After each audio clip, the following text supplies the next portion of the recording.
যিনি এই কাজটা করেছেন একজন মডেল, তিনি থানায় এজাহার দিয়েছেন। একটা এজাহার দেওয়া মানে সেখানে তদন্ত হবে, সেই তদন্তের ভিত্তিতে ব্যবস্থা নেওয়া হবে, সেইটার চার্জশিট হবে, চার্জশিট না হবে ফাইনাল রিপোর্টও হতে পারে। সো তদন্ত হবে এবং পরে আইনগত ব্যবস্থা হবে। মানে এই ব্যাপারটা এইরকম নয় যে এটা শেষ হয়ে গেল।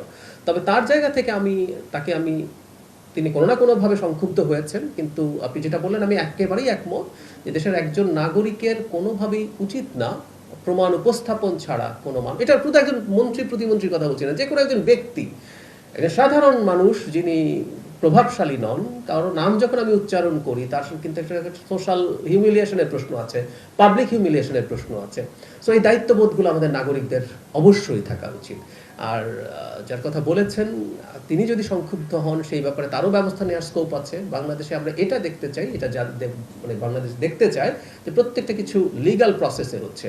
যেমন তার কথা আপনি যেটা বললেন, তিনি সেটা তার এজাহারে বলতে পারতেন, সেখানে তদন্ত হতে পারতো, সেটা হতে পারতো।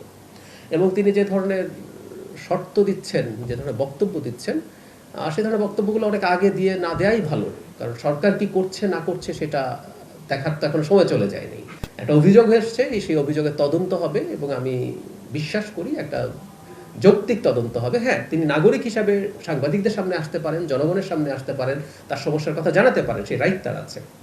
কিন্তু তিনি অন্যের রাইট ভঙ্গ করছেন কিনা সেটা একটু দেখাও জরুরি। আমি ব্যক্তিগতভাবে মনে করি, আবারও বলছি, প্রমাণ ছাড়া, আবারও বলছি, এটা প্রতিমন্ত্রী বা সরকারের কেউ বলে না, যে কোনো ব্যক্তির নাম কেউ যখন উচ্চারণ করেন, অভিযোগ করেন পাবলিকলি, সেটার কিছু ডকুমেন্ট ছাড়া সেটা করা সেই ব্যক্তির প্রতি অন্যায় হয়।